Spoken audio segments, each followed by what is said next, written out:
Good morning, 11th class.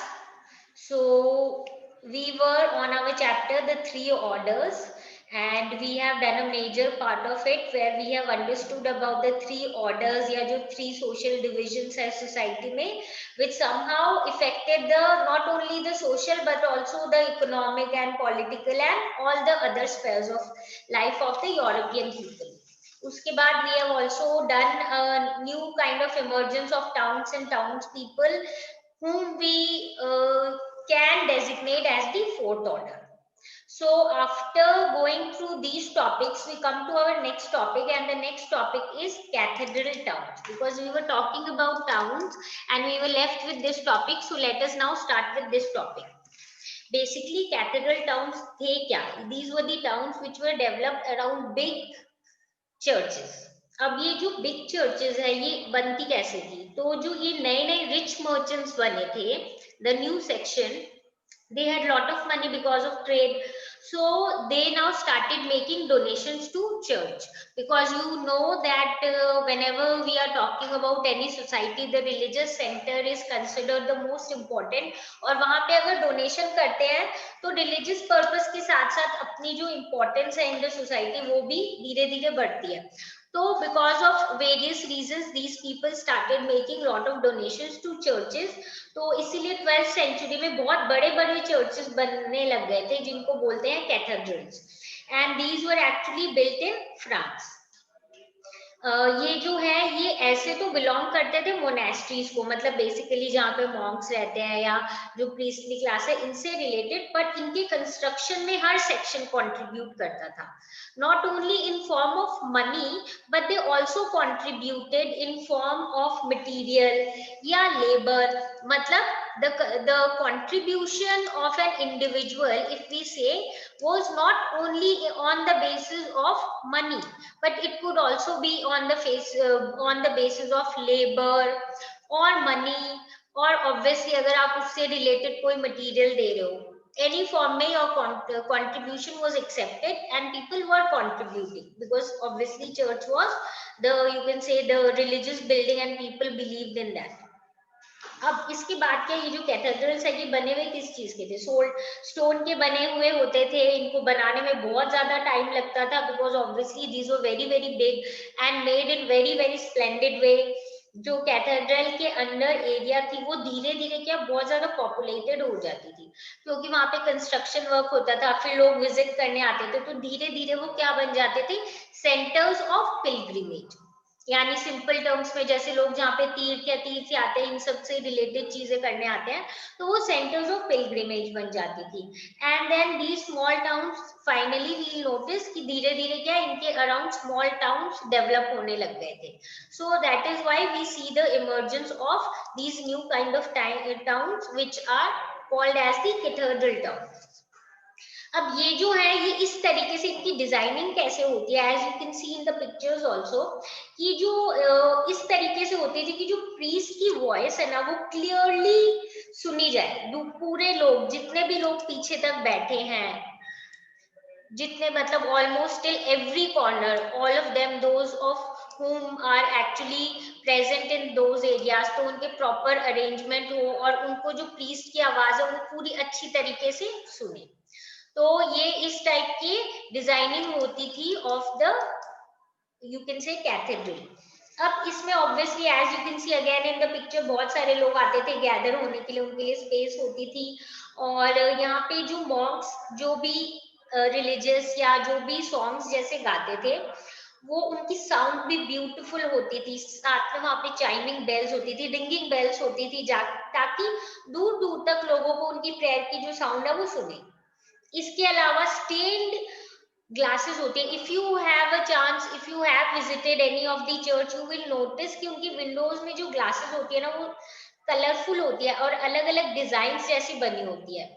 तो इनको stand glasses बोलते हैं. पर ये जो है ये इस टाइप की होती थी जिसमें सनलाइट में आराम से सनरेज अंदर जाके बहुत रेडियंट हो जाती थी. जो अंदर लोग बैठे थे उनको बहुत अच्छा ब्राइट फील होता था, और सनसेट के बाद जो कैंडल्स की लाइट है वो बाहर की तरफ रिफ्लेक्ट होती थी.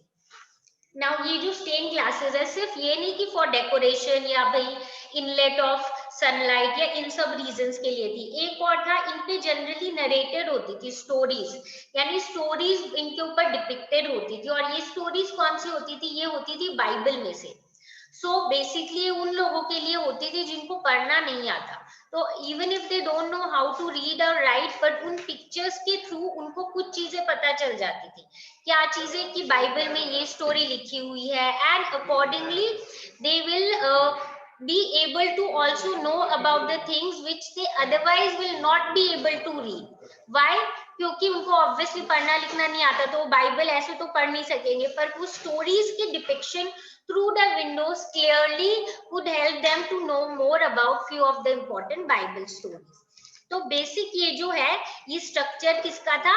कैथेड्रल टाउन, ये कैथेड्रल जो थी इनकी बिग चर्चेस थी उनका था। और ये कैथेड्रल ही धीरे धीरे बाद में इतनी इंपॉर्टेंट हो गई थी कि इसके अराउंड टाउन्स बन जाते थे।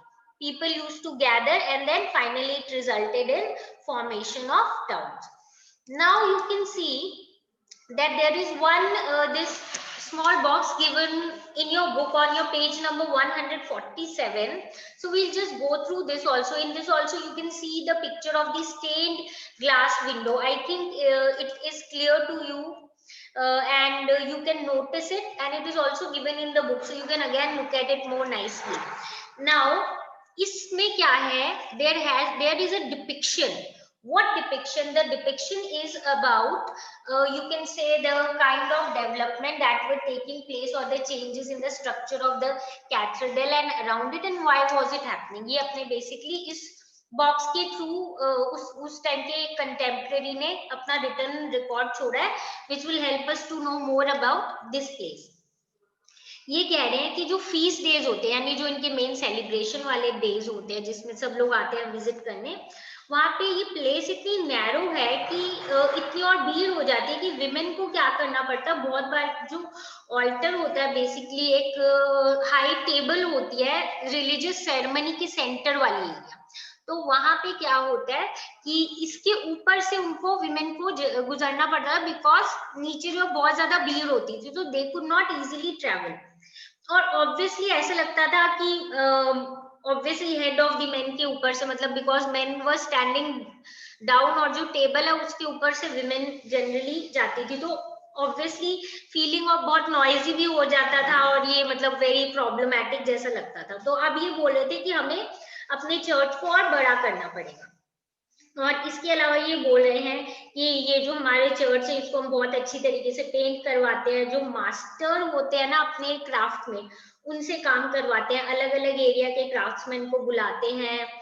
और विंडोज जो है हमारी अलग अलग वैरायटी की, मतलब बहुत सुंदर कलरफुल बनाते हैं, और बहुत एग्जॉटिक एक्सपेंसिव चीजों से बनाते हैं, जैसे सफायर ग्लास से बनाते हैं, पेंटेड ग्लास होती है। इसके लिए भी ऑफिशियल मास्टर क्राफ्ट्समैन रखे हुए हैं हमने। काम करने के लिए भी गोल्ड स्मिथ भी रखे हुए हैं, और इनके प्रोटेक्शन के लिए भी, इनके सेफगार्ड के लिए भी, क्या इनकी अच्छे से सफाई हो, इनको अच्छे से रखा जाए, इनके लिए भी स्पेशल लोग रखे हुए हैं। ठीक है, तो और इन लोगों को ऑब्वियसली क्या मिलती थी? अलाउंस मिलती थी, कॉइन्स मिलते थे, या फिर स्टोर हाउसेस से ग्रेन या फ्लोर मिल जाता था। और मतलब जो बाकी फेलो चर्चमैन है वो लोग इन लोगों को देते थे, और ये लोग ऐसे थे जो कभी भी अपनी ड्यूटी को निग्लेक्ट नहीं करते थे, यानी कि चर्च को बहुत अच्छी तरीके से हम बोलेंगे साफ सुथरा उसको मेंटेन करके रखना, उसके स्प्लेंडर को एज इट इज रखना, खराब ना हो कहीं से, वो सारी ड्यूटीज वो लोग क्या करते थे? अच्छे से करते थे। तो इसके थ्रू अपने बस ये समझ सकते हैं कि कितना इंपॉर्टेंट हो गया था कि इतनी भीड़ हो जाती थी, उसको बड़ा करना, और उसको बढ़ाने के लिए और उसको अच्छा बनाने के लिए अलग अलग क्राफ्ट्समैन होते थे, अलग अलग उसका ध्यान रखने के लिए लोग होते थे। दैट मीन्स कितनी इंपॉर्टेंट जगह थी वो। सो कैथेड्रल इंपॉर्टेंट थी, इसीलिए उसके बाद हम धीरे धीरे देखेंगे कि कैथेड्रल टाउन्स जो है वो भी इंपॉर्टेंट हो गए थे। So with this we basically complete 3 order, 4th order, और एक जो नए वैसे टाउन्स अराइज हुए थे, और एक जो डिफरेंट टाइप के टाउन्स जो इस टाइम पे आए थे वो थे cathedral towns. Now we move on to the next topic, a very important topic, and we will see it will bring a major change in the whole structure that we are just noticing till the previous lessons. अब हम ये देखेंगे कि जो 14th century वाला time period है ना, ये यूरोप के लिए बहुत ज्यादा नेगेटिव होगा। क्यों होगा नेगेटिव? क्योंकि बहुत सारे ऐसे फैक्टर्स हैं जो नेगेटिव रोल प्ले करेंगे, ठीक है। तो व्हेन आई से नेगेटिव रोल, हम देखेंगे कि जहां पे हमने बोला था कि कुछ कुछ पॉजिटिव चीजें हुई थी, जिसके कारण क्या हुआ था कि जो ये पेजेंट्स और थर्ड ऑर्डर और ये लोग हैं, इनकी थोड़ी सी कंडीशंस इंप्रूव हुई थी, उसकी एडवर्स सारी चीजें होंगी। तो पहली चीज जो है अपनी, ये हम देखेंगे, जो हमने बोला था क्लाइमेट इंप्रूव हो गया है, वो कैसे वापस से हम देखेंगे कि एडवर्स बन जाएगा फॉर देम। तो इसमें हम नोटिस यही करेंगे कि सबसे पहली चीज है कि 13th सेंचुरी में जो हमने देखा था वार्म समर्स ऑफ द जो प्रीवियस 300 ईयर्स से चले आ रहे हैं, वो अब धीरे धीरे क्या हो गए थे, ठंड वाले, मतलब कंपैरेटिवली यहाँ पे अब टेम्परेचर क्या हो गया था, कूल हो गया था, यानी कि टेम्परेचर लो होने लग गया था। अब टेम्परेचर लो है तो हमने पहले पढ़ा था टेम्परेचर हाई होगा तो सीजन्स बढ़ जाएंगे, ग्रोइंग सीजन यानी जितना टाइम पीरियड होता है फॉर ग्रोइंग ऑफ क्रॉप्स वो बढ़ जाएगा। अब वो टाइम पीरियड कम हो गया and it was actually reduce by 1 month. तो अब जो है लोगों के लिए एग्रीकल्चर अगेन थोड़ा थोड़ा इतना ज्यादा प्रॉस्परस नहीं है। ऊपर से एक और चीज कि हायर ग्राउंड यानी थोड़ी ऊंचाई वाली एरिया पे क्रॉप्स को ग्रो करना और मुश्किल हो गया था। इस टाइम पे हम देखेंगे स्टॉर्म्स और ओशनिक फ्लड जो है वो भी बहुत ज्यादा आ रहे थे, जिसके कारण जो फार्म है और उसके अराउंड की बिल्डिंग्स है वो सारी डिस्ट्रॉय हो रही थी। अब जब एग्रीकल्चर प्रोड्यूस कम है, लोगों की फार्म्स खराब हो रही है, तो ऑब्वियसली वो टैक्सेस नहीं दे पाएंगे उतना गवर्नमेंट को। जब कल्टीवेशन ही नहीं हुई, उस चीज का इतनी यील्ड ही नहीं आई, तो ऑब्वियसली क्या होगा, कम हो जाएगी टैक्सेस भी। अब तो जो जो हम देखेंगे कि पिछले टाइम तक इनके पास फेवरेबल क्लाइमेटिक कंडीशंस थी 13th सेंचुरी से पहले पहले, जिसके कारण इन्होंने क्या किया था, ज्यादा लैंड जो है अपने अंडर ले लिया था एग्रीकल्चर के लिए, फॉरेस्ट काट के वो एग्रीकल्चर के अंडर ले लिया था, पेस्चर्स लैंड को एग्रीकल्चर के अंडर ले लिया था। पर इन्होंने एक और चीज की थी, इफ यू रिमेम्बर, हमने वो पढ़ा था कि डेवलपमेंटल पॉइंट ऑफ व्यू से था, पर यहाँ पे उसके नेगेटिव इफेक्ट क्या है, उन लोगों ने इतनी इंटेंसिव फ्लोइंग की, इतना ज्यादा सॉइल को हम बोलेंगे ओवर यूटिलाइज कर लिया। एक तरीके से सॉइल जो है वो उसकी जो फर्टिलिटी है, जो न्यूट्रिएंट्स है वो एग्जॉस्ट होने लग गए।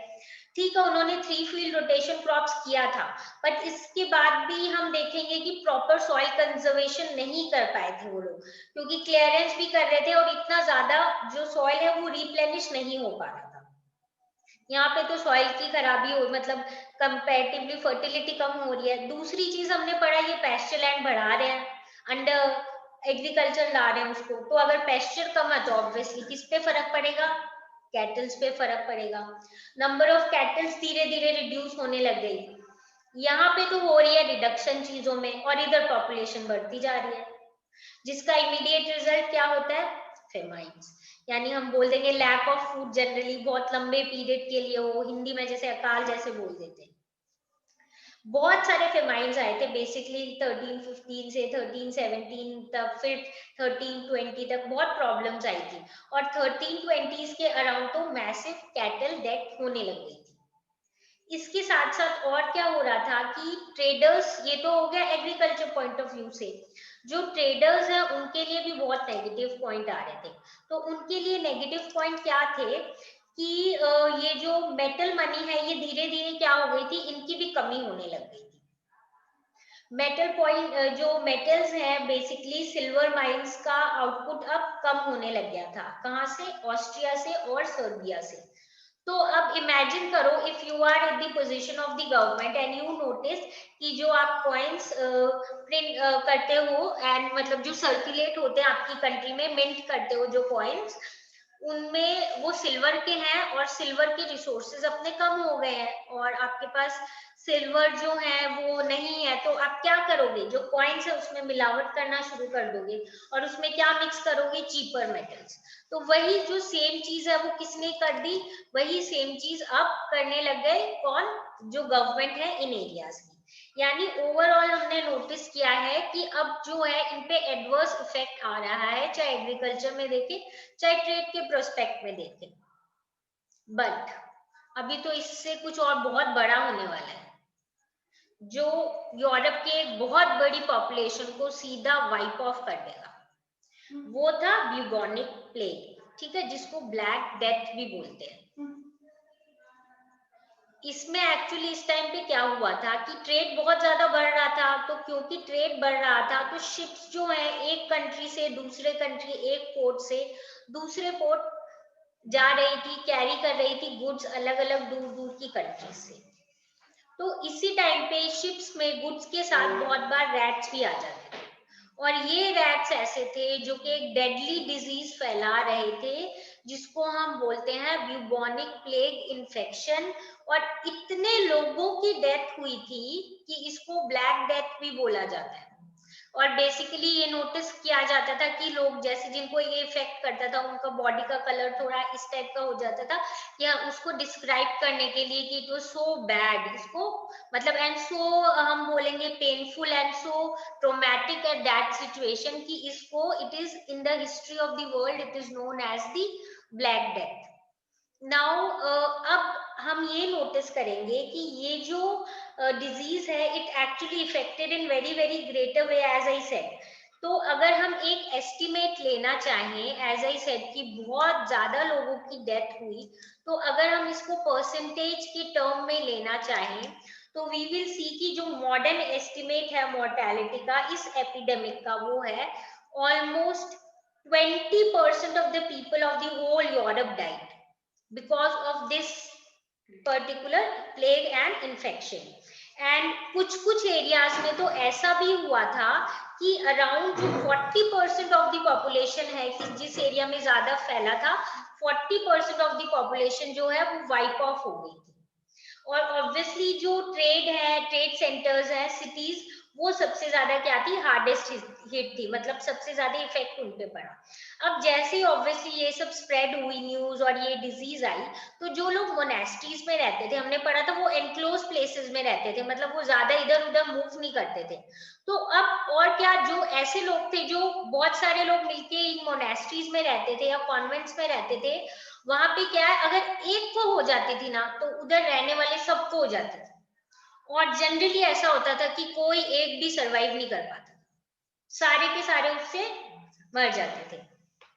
And so almost nobody survived if it was in such a place which was an enclosed place. अब ये जो है ये हर सेक्शन ऑफ द, हम बोलेंगे हर एज ग्रुप को इफेक्ट कर रहा था, इट वाज नॉट कि एक पर्टिकुलर ग्रुप को ही। जनरली मतलब चाहे यंग पीपल हो, एल्डरली हो, बच्चे हो, इन्फेंट्स हो, और पर्सन ऑफ एनी एज, चाहे यूथ हो चाहे ओल्ड एज पीपल हो, कोई भी हो, एवरीवन वाज अफेक्टेड। और इसकी ये मेन तो हुआ ही था, इसके बाद भी हम देखेंगे माइनर एपिसोड्स इस प्लेग के, सॉरी, 1360 1370 तक स्प्रेड रहे। फिर हम देखेंगे कि जो पॉपुलेशन है यूरोप की, अगेन अगर हम एक एस्टिमेट लेना चाहें तो जो पॉपुलेशन थी इधर यूरोप की 73 मिलियन थी, कब 1300 में, जो कि 1400 तक हो गई सिर्फ और सिर्फ 45 मिलियन। तो जस्ट इमेजिन कि जनरली क्या होता है इतने टाइम पीरियड में, तो पॉपुलेशन कितना बढ़ जाती है, बढ़ना तो दूर की बात है, रिड्यूस भी देखो किस अमाउंट तक हो गई है। सो हम देखेंगे कि from 73 million it began actually it became how much, it became 45 million in around the span of 100 years, 13 years से 1400 year के बीच में। So obviously this was a very very, you can say, affecting and widely affecting disease that spread at that time. अब अपने आ जाते हैं कि इसके obviously impact भी बहुत ज्यादा होंगे। तो इसके इम्पैक्ट क्या क्या थे, तो एक तो सी, जब भी we will, it is very, you can say obvious कि इकोनॉमिक इम्पैक्ट तो होंगे ही। तो और बाकी क्या क्या इम्पैक्ट है और इकोनॉमिक भी किस लेवल पे थे, that is what we will basically go through. तो एज दे आर सेइंग कि इसमें इकोनॉमिक क्राइसिस थे, सोशल क्राइसिस था, बहुत सारी प्रॉब्लम थी। तो सबसे पहली चीज तो हुई डीपॉपुलेशन।